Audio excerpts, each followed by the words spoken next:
여러분 밤새 안녕하셨습니까? 뉴스파이터 김명준입니다. 6살 아이 유튜버의 가족회사가 강남에 95억 원짜리 빌딩을 매입한 걸 놓고 이러쿵저러쿵 말이 많습니다. 이 아이가 한 달에 버는 수입이 30억 안팎에 달한다는 말도 나옵니다. 그런데 유튜브에 올린 영상의 내용을 놓고는 갑론을박이 나옵니다. 재미있다는 긍정 반응도 있지만요. 아이를 이용한 돈벌이라는 부정적 반응도 만만치 않습니다. 일부 아이 유튜버 영상에서는요. 희귀한 음식을 먹게 해 고통스러워하는 모습도 보여줘서 가학적이란 비판도 나옵니다. 그런데 현실은요. 초등학생 장래 희망 조사 해보니까 유튜버가 1위랍니다. 배 아파서 하는 소리 같습니다만 표현의 자유일지라 하더라도요. 아이는 아이답게 커야 하는 거 아닐까 이런 생각을 해봅니다. 7월 26일 금요일입니다. 뉴스파이터 본격적으로 시작해 보도록 하겠습니다.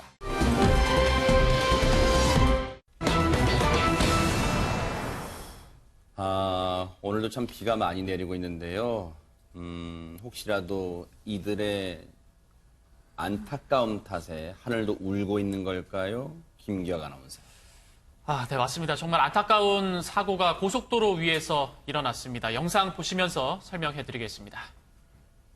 네, 지난 25일 새벽입니다. 경기도 평택 시흥 고속도로의 모습인데요. 25톤 트럭이 앞에 세워져 있는 차량을 가드레일을 받고 네. 차량에 충돌을 합니다. 자, 저기 사람이 있었는데 지금 안개가 자욱하기 때문에 잘 안 보이는 상황인데 세상에. 저 차량 사이에 사람이 있었어요. 근데 이 차량 깜빡이를 켜더니 멈추는 것처럼 보이다가 그냥 그대로 도주를 해버립니다. 이때는 가드레일 들이받았고요. 예. 아. 들이받고 저기 갓길에 세워져 있는 차량까지 들이받았는데 그대로 그냥 도주를 해버린 상황입니다. 지금 저 앞에 서 있던 차량이 김복준현이 예. 물론 지금 고속도로에 설 땐 CCTV가 안개 그리고 어두워서 흐리게 보입니다만 번쩍번쩍하는 거 보니까 순찰차 같이 보여요. 맞습니다. 네네. 예, 이게 지금 보니까요. 고속도로 순찰대원 두 명의 청년입니다. 예.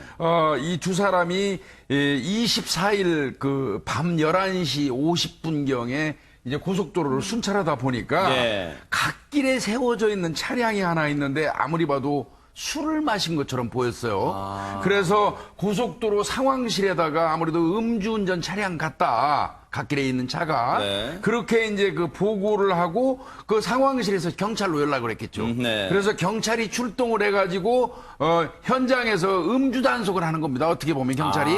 그때 이제 그 경찰관들을 돕기 위해서 그 반짝반짝하는 그 고속도로 순찰차. 네. 그 차를 세워놓고 이 경찰차하고 그다음에 고속도로 순찰차 그 중간 지점에 두 명이 서 있다가 네. 지금 제가 볼 때는 그렇습니다. 지금 25톤 트럭이 진행하다가 갑자기 그 앞에 있는 그 고속도로 순찰 차량이라도 이걸 본 거예요. 그러니까 급하게 우측으로 이 핸들을 꺾으면서 좌측으로 꺾었는데. 가드레일을 부딪히고 네. 그 상황에서 그냥 그대로 밀고 가버리고 현장에서 도주한 그런 상황인 겁니다. 근데 저 영상을 보면요. 한눈에 봐도 당시 사고 상황이 심각했다. 이게 느껴집니다. 임방글 변호사님. 저희도 영상 보면서 아이고. 아이고 하잖아요. 지금 저 트럭이 25톤 트럭이거든요. 아유. 자, 앞에서 잠깐 설명해 주셨지만 이제 음주운전 단속을 받고 있는 승합차가 한 대 있고요. 그 뒤에는 이제 그 순찰차가 있습니다. 근데 이 승합차 옆에 이 음주 단속을 하는 이 승합차 운전자와 경찰관 두 명이 이제 음주 단속을 하고 있었고요. 네. 지금 사망한 이 순찰대원 두 명은 이 순찰차와 승합차 사이에 있었어요. 아유. 그런데 이 트레일러가 바로 이 순찰 차량을 들이받으면서 이 가운데 껴있던 이 순찰대원을 그대로 덮친 것이고요. 결국 이 순찰대원 두 명 전부 사망을 했고 네. 그 옆에 그 승합차 옆에서 음주 단속을 하고 있던 경찰관 두 명과 그리고 그 승합차를 운전했던 운전자도 상해를 입었습니다. 지금 나머지 3명은 크게 이제 부상을 입었고 경찰관 2명도 음주 측정을 하던 경찰관 2명도 크게 다쳤고 승합차 운전자 애초에 그러니까 갓길에 세워져 있던 그 승합차겠죠. 그 운전자도 크게 다쳤어요. 그런데 이제 김기혁 아나운서 네. 안타깝게 목숨을 잃은 이 순찰대원 두 분의 이 사연이 전해지면서 더 안타까움을 전해주고 있죠. 예, 맞습니다. 이 두 고인은 모두 고등학교를 마치고 취업 전선에 뛰어든 청년들이었습니다. 이 두 사람 중 한 사람은 순찰대원 허모 씨인데요. 26살이었고 2017년에 입사를 했으니까 올해 3년 차 순찰대원이었고 그리고 나머지 한 명은 허모 씨인데요. 21살, 입사한 지 겨우 한 달밖에 안 됐었다고 합니다. 네. 어떻게 보면 두 사람 모두 사회 초년생이에요. 정말 청운의 뜻을 품고 이제 사회생활 내든 지 얼마 안 됐던 사람들인데 그래서 더더욱 안타깝고 그리고 이제 김복준 네. 위원님 같은 경우는 어떻게 보면 대선배잖아요. 그런 상황이다 보니까 더 안타깝다는 생각도 하실 것 같아요. 이 두 사람은 아마 제가 볼 때는 고속도로 순찰대인데 도로공사 소속일 겁니다. 그런 것 같은데 네. 이제 본인들이 음주운전 차량을 발견하고 경찰에 신고를 하고 또 단속하는 경찰관을 돕는 과정에서 이제 이런 참변을 당했는데 안타까운 부분이 있어요. 뭘까요? 어떤 부분이냐면요. 고속도로라든지 차가 쌩쌩 달리는 그런 장소에서 교통단속을 하거나 무슨 그 응급조치를 취할 때는 절대로 차와 차 틈 사이에 들어가 있는 게 아닙니다. 시야 확보가 본인들이 안 되는 거예요. 위급한 상황에.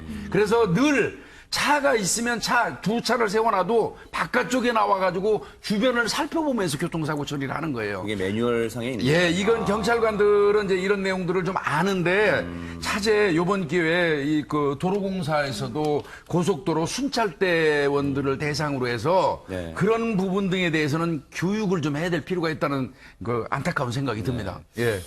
사실 제가 가끔 그런 얘기를 합니다만 그 어떤 영화를 보면요. 그 영화 내용이 어떤 비극적인 상황을 맞이한 이후에 그 주인공이 시간을 역산을 해봅니다.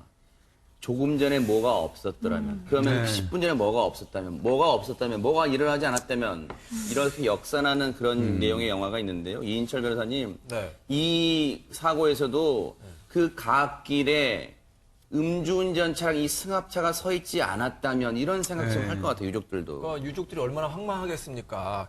근데 제가 보기에는 여기서 만약에 유족들이 법적으로 책임을 묻는다면 화물차 차량이 일단 1차적인 가해자잖아요. 너무 명백하고. 근데 2차적으로 이 음주 운전을 한 승합차 운전자 면허 취소 수준이었다고 하거든요. 아이고. 이 사람도 과실이 있는 거예요. 네. 과실이 있고 도로공사에서도 제대로 아마 관리를 했느냐 그걸 따져봐가지고 과실이 있거나 아니면은 어떤 잘못이 있는 사람에게 법적 책임을 물을 수도 있지 않나 이런 생각이 듭니다. 그러니까요.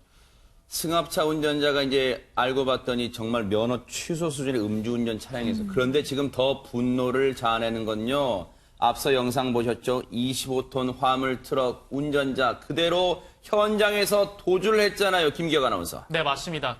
아까 영상에서 보시면은 사고가 나는 순간에 이 운전자가 비상등을 켭니다. 그러니까 사고가 났다는 걸 본인도 인지를 했던 그러겠죠. 거예요. 네. 그런데 도망을 가버렸는데 네. 이 사람 도주를 하다가 네. 고속도로 갓길에 화물차를 버리고 시흥의 한 여관에 숨어 있다가 결국 이날 오후 2시경에 경찰에 붙잡히게 됐습니다. 50대 운전자였는데요. 네. 이 50대 운전자인 정 씨는 경황이 없어서 도망쳤다라고 경찰에 진술을 했습니다.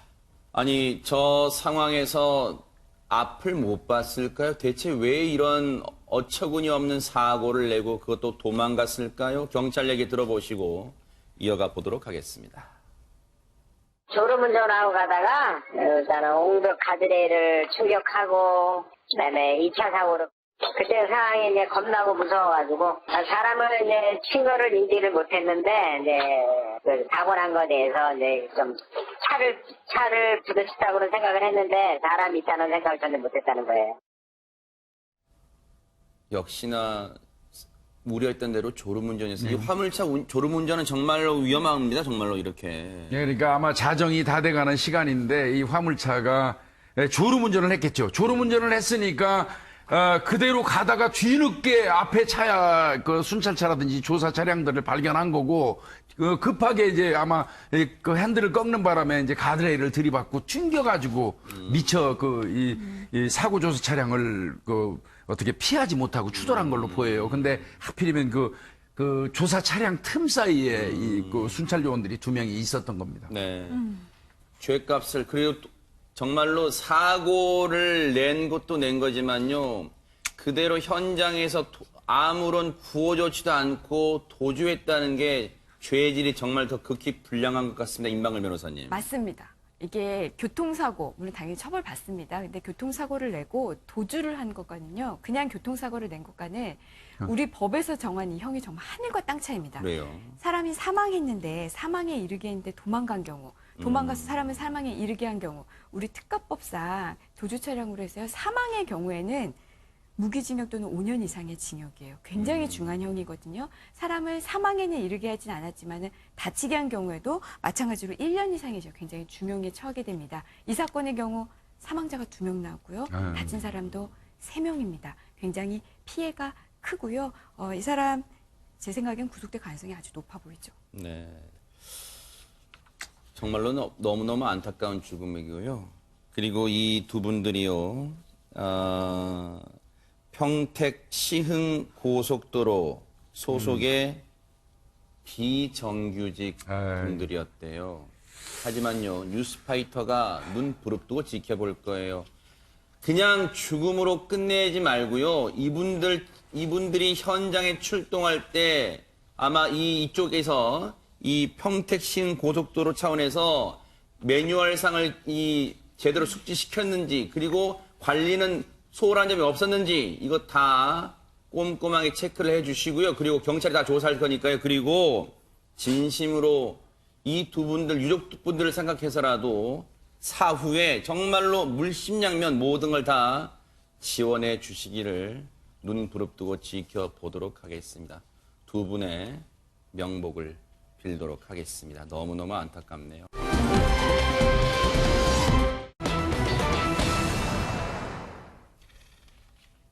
한 가정에서요, 이런 비극적인 사건이 일어났습니다. 김기혁 아나운서. 네, 지난 25일 존속살해 혐의로 1심 선고가 있었습니다. 피의자는 2명이었는데요. 그 2명이 엄마와 딸이었습니다. 이 엄마와 딸이 남편을 살해한 사건이었습니다. 이 둘이 재판장에 서 있는 모습이 참 많은 생각을 하게 만들었습니다. 엄마와 딸이 아버지를 살해했다. 정말로 이건 폐륜 범죄인데 대체 그러면 김기현 아나운서 이 가정에 이런 끔찍한 범죄가 일어나게 된 사연이 있습니까? 예, 이 피의자인 엄마와 딸은 그 사연에 대해서 이야기를 했는데요. 네. 남편이 결혼 초기부터 도박에 빠져서 계속 자금을 달라고 요구를 하고 도박 자금을? 네, 맞습니다. 그리고 도박 자금을 주지 않으면 때리고 이렇게 수차례 폭행하고 가출하고 예, 굉장히 가정에 소홀해서 네. 불만이 쌓여 있는 상태였다고 합니다. 네. 물론 얘기를 들어보니까 그동안 결혼 초기부터 이분이 연세가 지금 이 여성의 나이가 76이에요. 그러면 결혼 초기라면 못해도 수십 년간 그 고통 속에 살았을 거라고는 짐작은 됩니다만 그런데 그렇다 하더라도 이런 극단적 선택을 하게 된 직접적 이유가 있었을까요? 김복준 의원님? 예, 아마 결혼 초라면은 76세, 77세 되신 할머니 입장에서 결혼 초라면 20여 년, 한 40여 년 전, 50여 년 전으로 그러겠네요, 거슬러 진짜. 올라가겠네요. 네네. 그러면 일견 평생 동안 도박에 빠져가지고 도박에 중독된 남편하고 살면서 그 하루하루가 고통스러운 나날이었을 거예요. 그런데 아마 자신들한테 처해진 거는 견뎌왔던 것 같아요. 그런데 이 도박에 빠진 이 남편이 네. 2018년 10월경에는 네. 아마 이제 그 아들을 결혼을 시켰던 모양이에요. 며느리한테까지 전화를 해가지고 도박 자금을 빌려달라고 요구를 한 겁니다. 그걸 이제 알게 된 이후에는 네.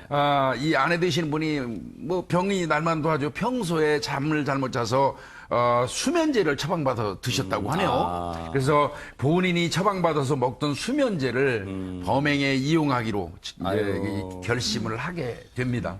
예. 어쨌든 그 고통이야 이루 말할 수 없을 정도로 정말 심했겠지만 어쨌든 이렇게 극단적 선택을 극단적인 범행을 하기로 이 마음을 먹게 돼버렸네요, 이 사람이. 그러니까요. 이 며느리에게까지 도박 자금을 얻으려 구하려고 한다는 사실을 알고 이 남편을 그냥 둬서는 안 되겠다라고 이 생각한 아유. 이 아내가 결국에는 이제 돌이킬 수 없는 선택을 하기 이르는데요.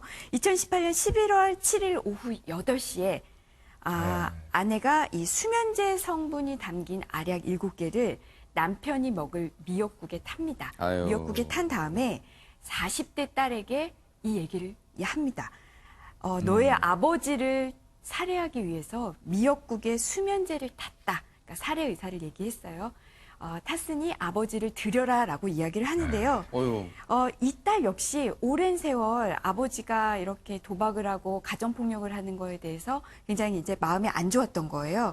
그러면서 이 딸도 어머니에게 나도 아버지가 죽었으면 좋겠다라고 말을 했다고 합니다. 세상에. 근데 이 딸도 지금 행동장애가 있다고 하는데 여하튼 이 딸도 그 어머니의 그 살해 의사에 동의 표시를 하고 그 미역국을 아버지에게 건네게 됩니다.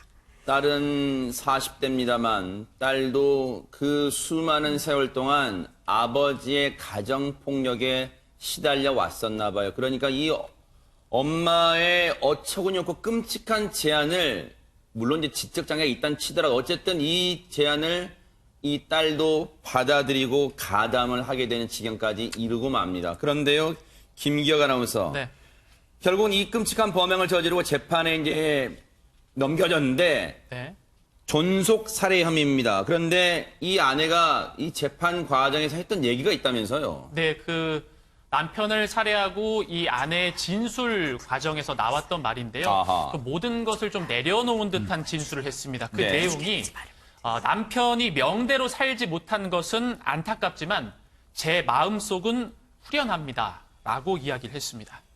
이거는 김복춘님 뭐 저희가 이 범행을 두둔하는 건 아닙니다만 이건 어떻게 이 진술은 어떻게 봐야 될까요? 진짜. 이제 이런 정도의 이 법정에서 이거 이렇게 얘기하면 제 마음은 후련합니다 하고 이야기를 한다면 이게 법정에서 본인 형량에 유리하지는 않겠죠. 그렇군요. 절대 유리하지 않겠죠. 그럼에도 불구하고 남편이 명대로 살지 못한 거는 안타깝지만 한편으로 내 마음이 후련합니다 이런 얘기를 할 정도가 된다면 이분은 거의 이제 자포자기 상태에 있기도 했고요. 아마 그 지나온 세월 동안 그 도박에 중독된 그 남편에 대해서 어떤 원망 같은 것도 있는 것 같아요. 뭐 저희가 이 범죄를 어떠한 경우라도 이거 미화할 수는 없지만 일견 이 아내가 살아온 평생의 어떤 그런 인고의 세월을 여기 이 말 속에 다 포함이 돼 있다고 그런 것 저는 같네요. 보죠. 그러네요. 예. 그러면 실제로 이런 진술까지 한 아내에 대해서 재판부는 어떤 결정을 내렸을까요? 이인철 변호사님. 근데 만약에 제가 이 아내 변호인이었으면 이렇게 주장을 할 것 같아요. 판사님, 물론 이 범행은 정말로 잘못했지만 수십 년 동안 가정폭력에 30년 동안 가정폭력을 당했거든요. 본인과 본인의 가족을 지키기 위한 정당방위입니다. 이렇게 주장할 수가 있잖아요. 자, 그럼 정당방위가 인정이 될까요? 인정이 안 됩니다. 우리나라에서 이렇게 남편, 가정폭력에 시달려가지고 20년, 30년 동안 가정폭력에 시달려가지고 남편을 사망하게 한 사건이 종종 발생하거든요. 네네. 정당방위가 인정된 사건은 단 한 건도 없어요. 그래요? 예. 왜냐하면은 정당방위는 침해 현재성, 그다음에 네. 최후 보충성해야 되는데 이 사건 같은 경우에 어찌됐건 계획적으로 살해한 거고 현재 남편이 수면제를 먹어서 잠들고 있잖아요. 그 상황에서는 지금 치매가 되고 있지 않은 상황이니까 그 상황에서 남편에게 사망하게 하면 그 살인죄가 되는 겁니다. 그래서 법원에서도 징역 7년을 선고했어요. 아하. 다만 이제 수십 년 동안 가정폭력을 당하고 네. 치매 증상이 있고 네. 이런 점을 참작을 해서 형량은 약간 이제 감경이 됐지만 어쨌든 징역 7년이라는 중형이 선고가 됐습니다. 그러니까 재판부도 이제 여러 가지 살아온 과정도 나름대로 참작을 했다는 생각도 드네요. 그런데 이 범행에는 앞서 말씀드린 것처럼 40대인 딸도 가담했잖아요, 임방글 변호사님. 네, 딸도 가담을 했습니다. 어머니가 살해 의사를 밝혔는데 그 미역국 아버지에게 갖다 드렸죠. 이 딸도 당연히 유죄 선고를 받았는데요. 근데 징역 3년에 집행유예 4년을 선고받았습니다. 어머니보다는 확실히 낮은 형인데요. 이렇게 선고된 데에는 이 지금 직접적인 사실 살해 행위는 또 어머니가 했거든요. 그러니까 이 딸 같은 경우에는 미역국을 아버지에게 갖다 준 그 범행 자체는 알지만 이 부분만 행위해서 그 부분에서 조금 더 어머니보다는 낮았을 거고요. 여기에 더해서 아까도 잠깐 언급드렸지만 행동장애라는 어떤 좀 장애가 있었어요. 이게 심신미약이 또 인정이 됐습니다. 그러면서 또 절반이 감경됐고요. 여기에 또 유족들이 이제 좀 처벌을 원하지 않는다. 이런 또 뜻을 밝혀서 이런 것들 모두 감안해서 어머니보다는 훨씬 낮은 형을 선고받았습니다. 이런 사건 보면요. 왕왕 이런 게 있더라고요. 지금 말씀해 주신 것처럼 김복준 의원이 예, 예. 앞서도 말씀드렸지만 며느리한테 도박 자금 네. 해달라고 했던 거 보니까 아들이 있잖아요. 네. 그럼 또 며느리도 있고 가족 남은 유족들이요. 지금 임방글 변호사님 말씀처럼 남은 유족들이 처벌을 원치 않는다. 이건 어떻게 보면 어떻게 봐야 인지상정일까요? 어떻게 봐야 됩니까? 이건 아니, 또. 뭐, 일단은, 도박에 중독된 아버지라고 하더라도 돌아가신 부분에 대해서 가족의 입장에서, 자식의 입장에서 안타깝지 않겠어요? 그건 당연히 그렇지만, 그럼에도 불구하고, 지금 현재 이 어머니의 입장을 많이 헤아렸을 걸로 보여요. 자녀들 입장에서는. 예, 옆에서 지켜봤지 않습니까? 수십 년을 어머니가 어떤 삶을 살아왔는지를 자식들 입장에서 지켜봐 왔기 때문에, 그거에 대한 어떤 이제 그 선처 욕구로 좀 보여지는데 저는 안타까운 부분이요. 네네. 이 도박에 중독된 사람들은 못하는 짓이 없어요. 제가 일선에 있을 때 보면요. 정말 심지어는 뭐 살인으로까지 이어지기도 하잖아요. 도박 자금을 위해서. 이게 도박은 초기부터 아무리 내 가족이라고 하더라도 바로바로 신고해가지고 근절시켜야 돼요. 일단 그 도박에 완전히 젖어버리고 중독되면 그때부터는 가족이고 뭐고 없어요. 그래요? 예, 그래서 이런 부분. 그러니까 도박은 하여튼 초기 단계에 들어가면 내 가족이라고 하더라도 오히려 경찰에 더 능동적으로 신고하는 게 이게 굉장히 중요하다고 생각됩니다. 그러네요. 어떻게 보면 한 가정의 기구한 사연이 점철됐던 그런 사건이었습니다. 너무너무 안타깝습니다. 여러분 기억하실 겁니다. 지난해 세상을 떠들썩하게 했던 연인이 있었습니다. 그 얘기를 해볼까 합니다. 이인철 변호사님. 예, 가수 구하라 씨와 전 남자친구의 얘기인데 전 네. 남자친구는 헤어 디자이너입니다. 네. 근데 전 남자친구가 이제 경찰에 신고를 했어요. 지난해 9월에 무슨 일이냐?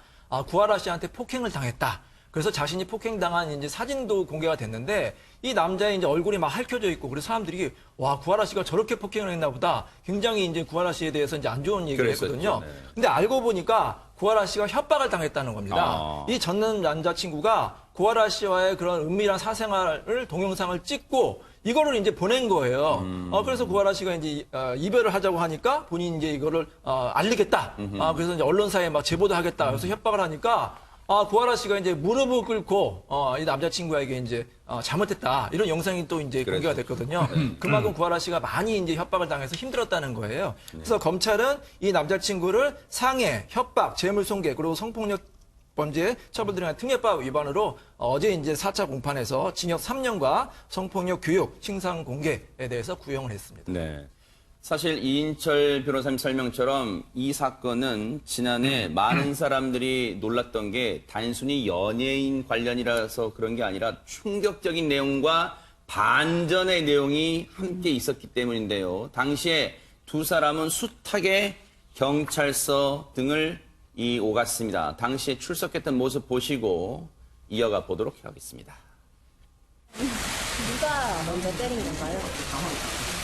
누가 먼저 때리고 그런 문제가 아니라 이거는 경찰 조사 받으면서 추후에 밝혀질 내용인 것 같고 저는 경찰 조사에 성실히 임하겠습니다. 남자친구분은 때린 적 없다고 하시는데 어떻게 생각하세요? 이거는 조사하면서 앞으로 해결해 나가야 될 문제라고 생각해요. 영장 기각됐는데 좀 심경이 어떠세요? 앞으로 조사 열심히 임하겠습니다. 그럼 영상은 혹시 왜 보내신 거예요? 그 협박 목적으로 그 영상 보내신 건가요?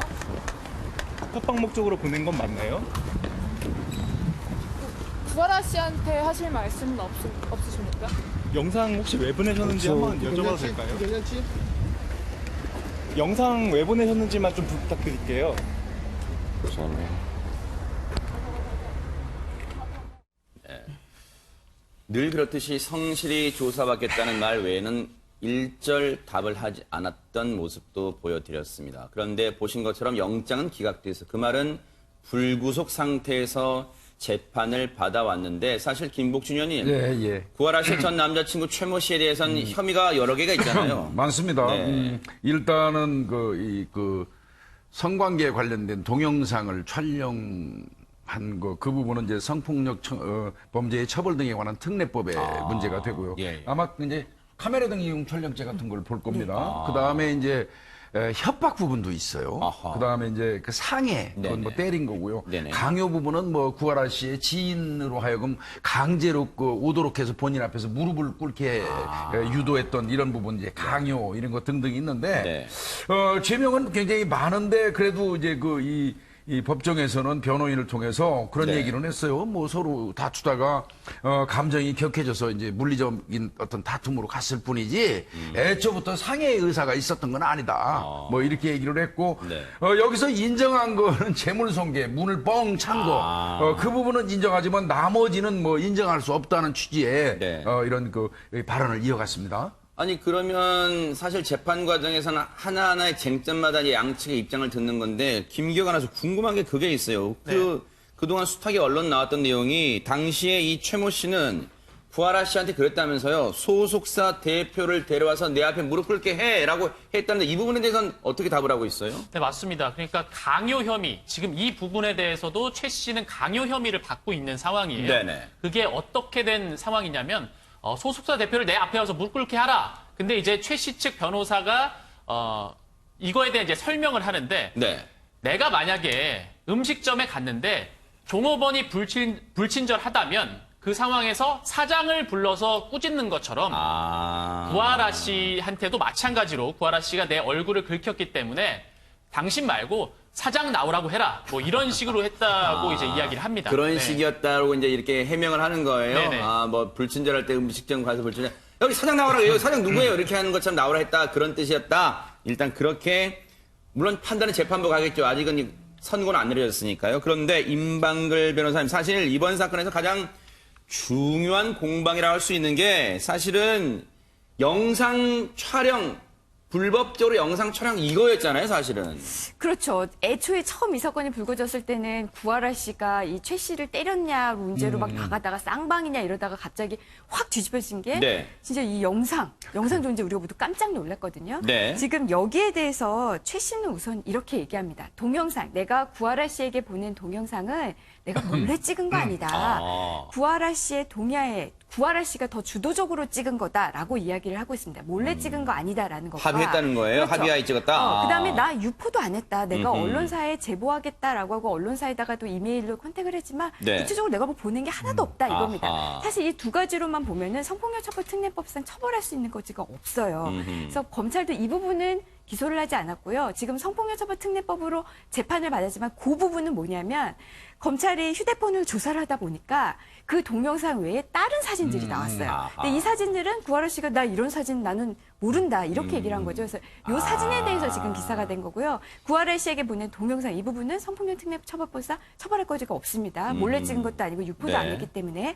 근데 문제는 네. 이거를 유포할 것처럼 얘기를 했다는 거예요. 구하라 씨에게 나 이거 너 연예인 인생 끝나게 해주겠어 라는 식으로 얘기를 하면서 영상을 보냈다는 건데 근데 이제 와서 지금 최 씨가 하는 말은 나는 내가 도대체 그걸 왜 보냈는지 잘 기억을 못하겠다. 근데 내가 진짜 이거를 언론사에 제보했냐 안 했다. 네. 내가 정말 구하라 씨에게 금전을 요구했냐 그런 적 없다. 그러니까 내가 이거는 애초에 협박 의도가 없어. 나도 왜 보낸지는 잘 모르겠지만 협박 의도는 없었던 것이다. 이렇게 변명하고 있습니다. 협박할 의도는 없었다고 본인은 얘기하지만 사실 그때 당시에 떠들썩했던 게 이 이메일을 언론사에 제보했잖아요, 이인철 변호사님. 그러니까 저는 이게 이해가 안 가는데 이 검찰 수사 내용에 의하면 이 최 씨가 이렇게 얘기했잖아요. 연예인 인생 끝나게 해주겠다. 그리고 뭐 언론사에 제보하겠다. 실제로 연락을 취했거든요. 네. 아니 이게 협박 아니면 뭐가 협박입니까? 연예인 인생 끝나게 해주겠다. 네. 구하라 씨가 연예인이잖아요. 만약에 이 영상이 만약에 공개가 되면은 얼마나 치명적인 거 특히 여성으로서 수치스럽고 정말로 치명적이거든. 이게 협박이 아니면 뭐예요? 저는 그래서 이 검찰의 구형 내용이 어떻게 보면은 조금 더 타당성이 있지 않나 이런 생각이 좀 듭니다. 그러다 보니까 이런 생각이 드실 거예요, 시청자분들도. 김기혁 아나운서. 네. 이 최 씨라는 사람이 진짜로 반성은 하고 있을까라는 그런 궁금증이 듭니다. 네. 그 SNS에 이 최 씨가 반성을 비치는 것 같은 뭐 사과문 같은 것을 이제 올렸습니다. 근데 그 내용이 네. 처음에는 먼저 많은 분들께 이제 걱정을 끼쳐드린 점에 대해서 진심으로 사과를 드린다라고 네. 시작을 하는데 네. 사실 이 글에서 이제 주목해야 될 점은 그리고 네티즌들이 좀 공분을 했던 부분은 이 부분입니다. 그러니까 본인의 이제 준비해서 오픈한 샵에 대한, 그러니까 헤어 디자이너이기 때문에 네. 그 관련 샵을 본인이 이제 오픈을 하는데 그거에 대한 좀 홍보성 글이 들어가 있어요. 아, 그래요? 예, 가게를 오픈하게 됐습니다 하면서 이 업에 대해서, 그러니까 미용에 대해서 최선을 다하는 모습 보여주겠다. 이게 사실 이제 뭐 사과문, 어떤 반성문처럼 올렸다가 이 중간에 이런 글이 포함이 되어 있어서 진정성에 대해서 좀 논란이 있었죠. 네. 글쎄요, 이걸 뭐, 자기의 또 먹고 살 걱정을 해야 되니까 이걸 홍보하는 걸 뭐 나무랄 수가 있겠냐라고 생각할 수도 있겠지만 사람이 뭐 어떤 말을 할 때는 때와 장소가 있다는 거잖아요. 그런데 이런 걸 꼭 해야 될까요? 물론 지난 5월 14일 날 쓴 글인데 최근에 한 2달 전에 쓴 글인데 이런 글을 써야 될까 하는 생각 들 거예요. 그런데 어쨌든 지금까지는 이 결심 공판에서 즉 검찰이 구형을 내리는 결심 공판에서 최 씨 측의 입장을 저희가 많이 전해드렸는데 임방글 변호사님, 구하라 씨 측도 가만히 있지는 않았을 거 아닙니까? 네, 어제 이 구하라 씨가 직접 출석하지는 않았는데요. 구하라 씨의 법률 대리인이 출석을 했습니다. 그래서 재판부의 양해를 얻어서 이 피해자 측의 입장을 이야기를 했는데요. 네. 내용은 이렇습니다. 우선 최 씨가 구하라 씨에게 이렇게 동영상을 먼저 보내면서 연예인 인생 끝나게 해주겠다 이런 식의 협박을 했고 또 네. 뭐 언론 그 디스패치라고 하죠. 네. 거기다가는 진짜 이메일까지 보냈다. 네. 자, 이런 범죄를 저질렀다. 그럼 구하라 씨는 여기에 대해서 어떤 피해를 입었느냐? 영상이 지금 갖고 있는데 이게 언제 유포될까? 혹시 내가 유포되면 완전 나의 인생은 끝인데 이런 두려움에 떨어야 됐고요.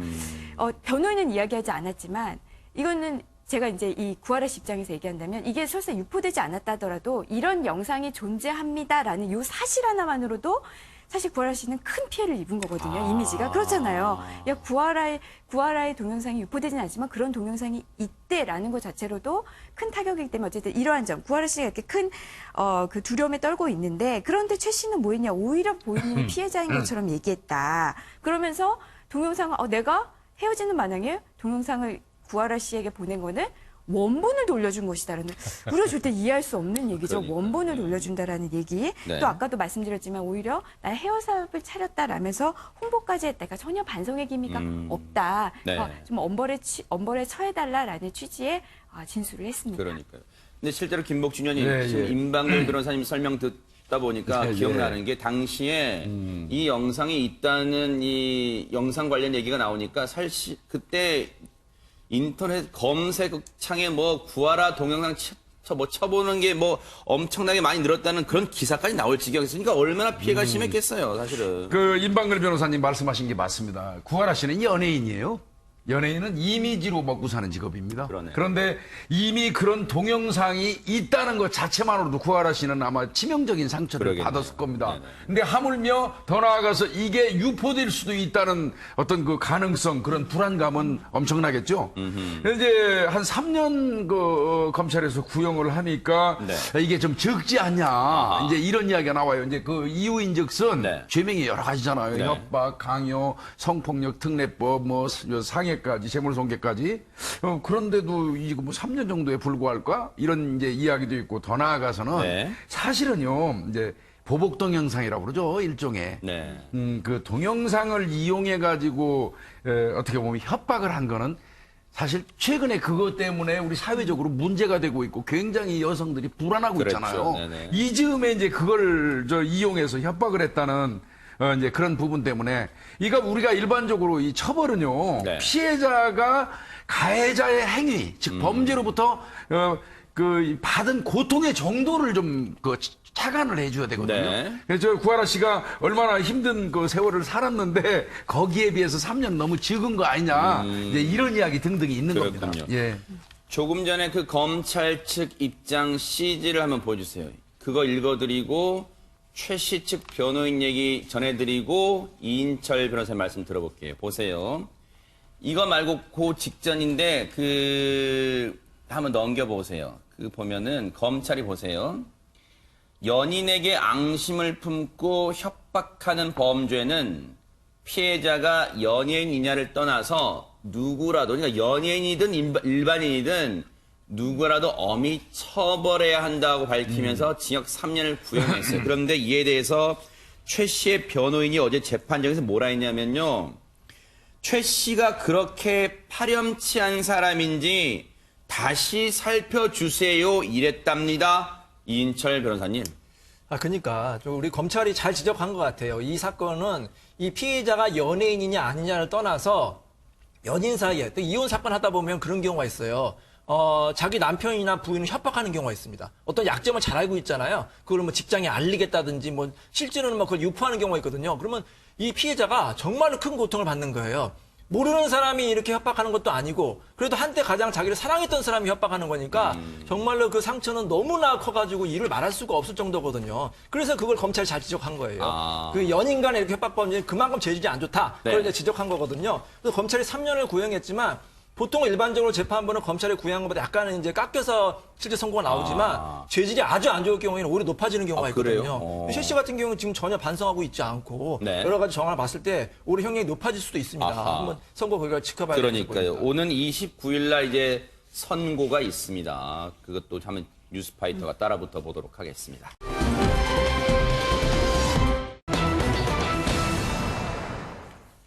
지금 고유정 관련해서는요, 전 남편 살인 사건은 이제 재판이 시작됐고, 지금 의부다들 사망 사건이 다시금 주목을 받고 있는데 그 얘기를 해볼까 합니다. 김기혁 아나운서. 네.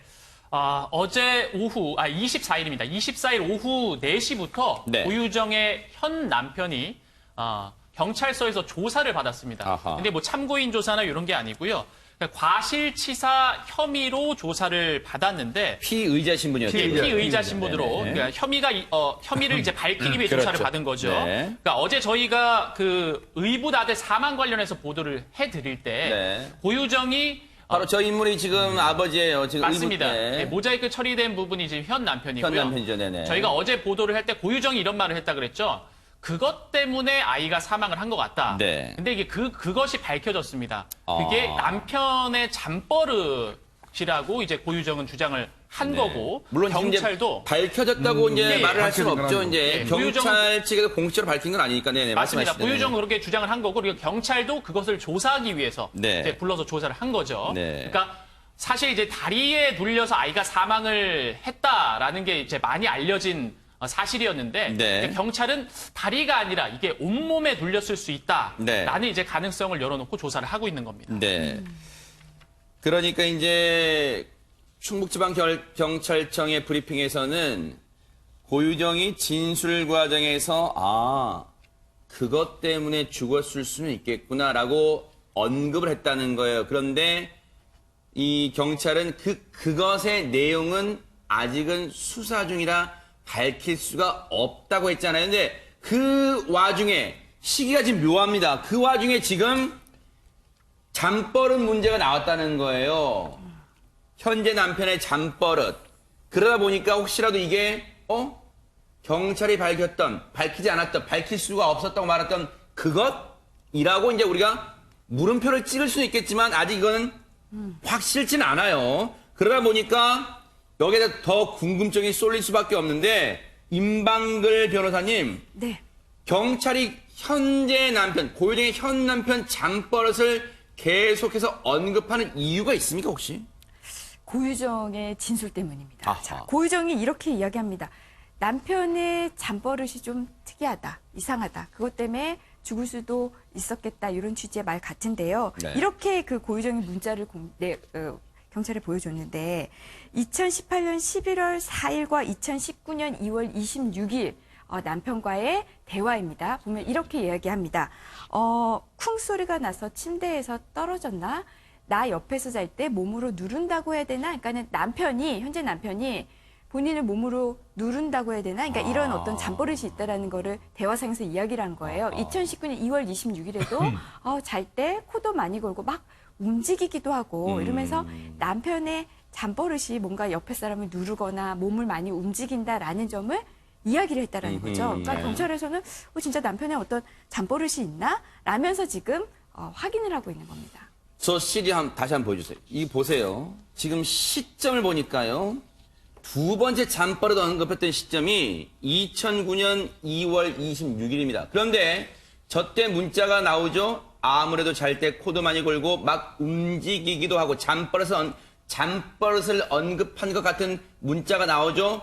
그로부터 이틀 후에 28일 날 현 남편이 아이를 제주에서 청주로 데려옵니다. 그리고 나서 3월 2일 날 그 아들이 사망하게 됩니다. 시점상은 제일 임박했던 상황에서 저 문자를 주고받은 거예요. 그런데 김복준 의원님, 어쨌든 차근차근, 물론 저 문자만으로 무슨 단언할 수는 없는 상황이니까 차근차근 짚어보면 일단은 현 남편의 체구는 어떻습니까, 그러면, 체구는? 한 65kg 정도 된다고 하니까, 뭐, 이 일반적인 건 남성, 뭐 조금 평균치보다 약간 적다 할까요? 그 정도인 것 같고요. 네. 이제 다만 아이도 이제 그 연령대에 비해서는 많이 왜소한 것 같아요. 지금 신장 98에 체중 14, 동력mil당 기준 왜소한 체격이라고 합니다. 왜소한 책인 것 같아요. 근데 이제 저는 저 문자 있지 않습니까? 네네. 저 문자를 우리가 딱 끊어다가 저것만 보면 안 돼요. 저 문자를 서로 주고받은 경위를 따져봐야 돼요. 아하. 네, 그래서 이제 딱 떨어지게 무슨 말씀을 못 드릴 것 같은데 네. 그것이 고유정이가 얘기했던 경찰이 발표했던 그것이 정말 잠버릇인지 그것이 또 다른 거 있는지 조사가 아직 끝나지 않았다고 그러거든요. 그렇죠. 그래서 지금 저 봐야 될 것 같은데 일단은 그것이라는 말을 경찰이 했는데 당일날 현 남편을 데려다가 경찰에서 조사할 때는 네. 과실치사로 이제 조사를 했단 말이죠. 네. 그러니까 일견 이제 그게 맞는 걸로 보여지는데요. 아하. 과연 그게 가능할까요? 그러니까 일단 이 가능성을 물론 있을 수는 있겠지만 단언할 수는 없는 상황이에요. 그런데 이런 이 경찰이 현 남편의 잠버릇 문제를 계속해서 짚는 것에 대해 그리고 앞서 보여드린 고유정의 문자 내용 관련해서 그러면 이인철 변호사님 지금 현 남편은 뭐라고 주장하고 있을까요? 현 남편은 억울하다는 입장이죠. 내가 고유정한테 당했다 이렇게 생각하고 있는 것 같아요. 그래요? 자, 저도 좀 이상한 게 만약에 부부끼리 이렇게 잠자리가 나쁘잖아요. 그럼 보통 다음날 일어나서 얘기합니다. 당신 어저께 코를 넘어골아서 내가 좀 힘들었어. 그걸 누가 문자로 보냅니까? 당신이 코를 넘어걸고 몸으로 누른다고 해야 되나? 이런 문자를 보낸 부부는 전 한 명도 못 봤거든요. 이 문자 보낸 것 자체가 좀 이상하다는 거예요. 그래서 현 남편 입장에서는 혹시나 고유정 씨가 일부러 본인에 대해서 이거 증거를 남기기 위해서 유리한 증거를 남기기 위해서 이런 문자를 보낸 거 아니냐 이렇게 이제 생각하고 있는 것 같고 또 제가 봐도요 이거 과학적으로 좀 이거 검증을 해봐야 될 것 같은데 65kg의 이 아버지가 과연 6세의 남자아이를 그렇게 잠버릇 때문에 질식사 시킬 수 있는지 그거는 좀 그렇게 가능성은 낮다고 봐요. 물론 정말 거구의 스모 선수 같은 거구의 그런 어른이 갓난아이를 질식사하는 경우는 가끔 발생하지만 지금 갓난아이가 6세 남자아이 정도거든요. 네. 그러면 설령 눌렸다 하더라도 충분히 피할 수도 있고요. 네. 이 정도 무게가로 질식사 되는 경우가 흔치 않거든요. 네. 이건 좀 국가수 같은 데서 정밀 분석을 해야 될 것으로 보입니다. 한 언론 보도를 보니까요. 고유정의 현 남편 이런 얘기를 합니다. 고유정이 보낸 앞서 보세요. 누른 듯한 그런 얘기를 보여주면서 당신 잠버릇 있잖아. 수면 검사하자라고 했답니다.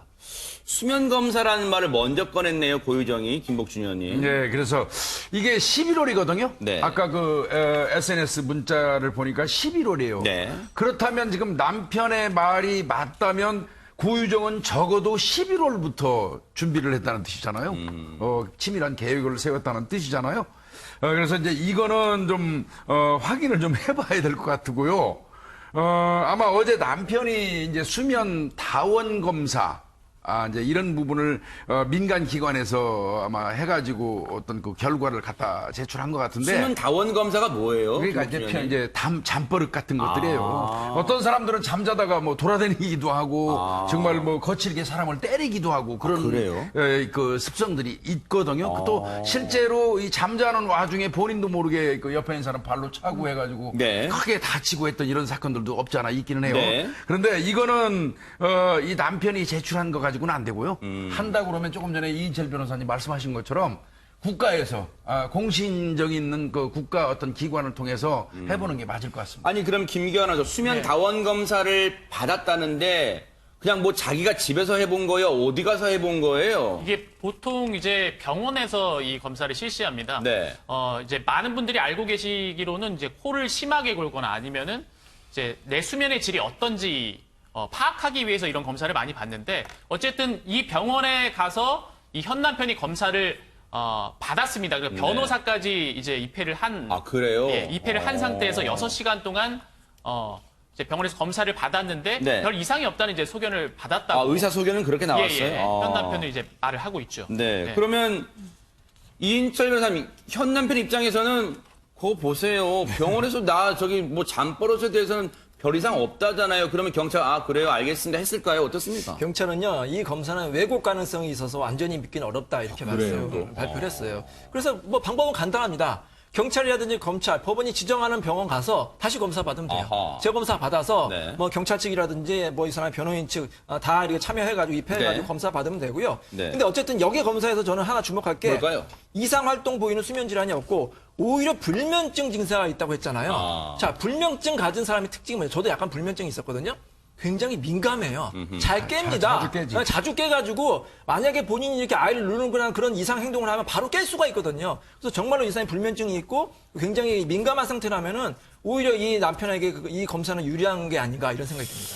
근데 그러다 보니까 김복준 의원님 네. 계속해서 이제 물론 당시에 그 카레로 전역을 했다는 뭐 사진도 올렸잖아요. 현 남편이 찍은. 예. 그런데 그래서 이제 뭔가 약 성분을 해서 불면증 많은 이 남편이 그냥 만약에 어떤 상황인 걸 인지를 못할 정도로 그렇게 된 거 아니라고 생각해 볼 수 있지만 지금 당시 약동물 반응에서 아무것도 안 나왔다면서요. 그러니까 또. 이게 답답한 게 그 부분이에요. 제가 어제도 말씀을 드렸지만 네. 아이를 부검할 때는 반드시 약동물 검사를 하기 때문에 아하. 만약에 수면제 성분이 나왔다면 아이한테서 나왔어야 되는데 안 나왔어요. 바로 저 카레예요. 네네. 추후에 이 남편도 이제 검사했지 않습니까? 네. 근데 그 반응이 안 나왔어요. 네. 만약에 둘 중에 한 사람한테서라도 그 수면제 성분이 나왔다면 이 사건은 이 남편 쪽으로 가지 않았을 거예요, 애초부터. 아하. 고유중한테 집중됐을 겁니다. 네. 이제 그러다 보니까 거기에다가 이제 프로세스 어떤 연유에서인지 모르지만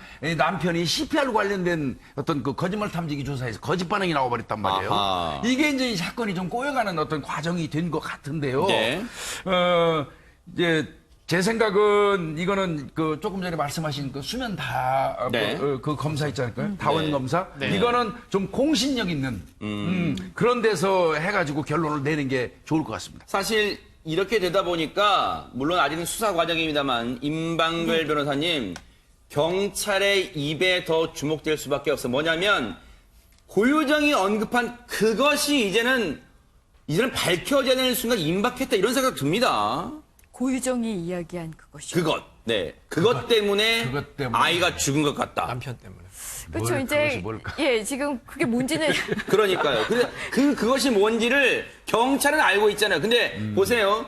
대질조사 당시 고유정이 그것 때문에 죽은 것 같다라고 했다. 그런데 그것이 어떤 말인지는 수사 중에서 밝히기 어렵다는 게 브리핑 때 했어요. 이제는 물론 경찰 수사 과정도 존중돼야 됩니다만 뭔가 이제는 저게 밝혀져야 되지 않을까라는 생각도 해봅니다. 근데 지금까지 우리가 언론에서 나온 거 보면 그것은 어쨌든 현 남편의 어떤 그 잠버릇 이것으로 우리가 지금 추정이 되잖아요. 지금까지 나온 그 수사 상황이나 아니면 현 남편의 진술을 비추어 보면 그런데 또 그 고유정의 그런 진술에 그걸 확인하는 과정에서 지금까지도 나온 거 보면은 그닥 또 지금 신빙성 있는 어떤 이야기가 나오고 있지 않거든요. 네. 남편이 비록 본인이 개인적으로 받은 이 수면 검사라고 하더라도 네. 정보 어떤 게 나오지 않았잖아요. 네. 그런 게 나오지 않은 데다가 그리고 설사 어느 정도의 그 잠버릇이 있다고 하더라도 아까 우리가 쭉 얘기한 65kg 정도의 남성이 6살짜리 아이를 1살, 2살, 뭐 영화도 아니고 6살짜리 아이면은 자기 의사표현 다 할 수 있는 아이고 마음대로 움직일 수 있는 아이인데, 그러니까 잠버릇도 확인되지 않았는데 잠버릇이 있다 하더라도 이거는 그 남편의 어떤 그 몸에 눌려서 아이가 사망한 거 이걸로는 좀 보이기 어렵단 말이죠. 네. 그래서 지금 상황으로는 굉장히 미궁인데 그래서 네. 이제 남편이 좀 이렇게 이야기하는 것 같아요. 네. 이거 내가 이제 대질 조사도 우리가 생각하지 않는 걸 좀 약간 좀 이례적인 방법으로 대질 조사도 이루어졌잖아요. 대질 네. 조사가 상대방이 서로 막 이야기를 하면서 어떤 좀 뭐 모순점을 찾고 이래야 되는데 네. 뭐 칸막이 있었고요. 뭐 네네. 이런 식으로. 그러니까 이제 남편 쪽에서는 나 같이 한번 거짓말 탐지기 다시 한번 받아보자. 이렇게 이야기할 정도로 나오고 있으니까 물론 거짓말 탐지 조사를 또 할지 안 할지는 모르겠습니다. 이미 네. 남편에 대해서는 한 차례 했고 또 그게 거짓 반응으로 나왔기 때문에. 근데 여하튼 네. 상황이 이러하기 때문에 경찰로서는 지금 고유정의 진술 외에 다른 수사 방법, 네. 다른 수사 기법 이거를 사용해서 네. 뭔가 더 사건의 실체에 더 다가가야 되지 않을까. 저는요. 네. 일단은 아까 그 11월 달하고 2월 달에 보냈다는 문자 있잖아요. 네네. 이 문자가 뜬금없이 고유정이 보냈는지 여부 아니면 어떤 다른 대화를 하면서 물 흐르듯이 쭉 대화가 이어지다가 저 말이 나왔는지 이거를 좀 따져봐야 돼요. 네. 그래야지 저 SNS의 어떤 그 신뢰성을 좀 네. 부여할 수 있고요. 그걸 조사하고 두 번째로는 네. 자 공신력 있는 기관에 가가지고 그 수면 검사라든지 이런 거 받는 게 좋겠고요. 네. 그 다음에 거짓말 탐지기 조사하는 남편이 고유정하고 같이 받자고 얘기하는데 이미 남편은 한 번 했어요. 네. 그리고 고유정은 또 본인이 거부하면 할 수 없는 게 또 거짓말 탐지기 네. 조사예요. 그런데 저는 거기에 더해서 네. 고유정 이 거짓말 탐지기의 원리는 뭐냐면 죄책감이에요. 내가 어떤 범죄를 저질러 놓고 그거에 대한 죄책감을 느끼는 사람이 거짓말 탐지기를 조사했을 때 반응이 나오는 거예요. 네. 고유정이가 과연 죄책감을 느끼고 있는 사람일까요? 그런 사람이라면 차라리 거짓말 탐지기는 안 하는 게 낫습니다. 네.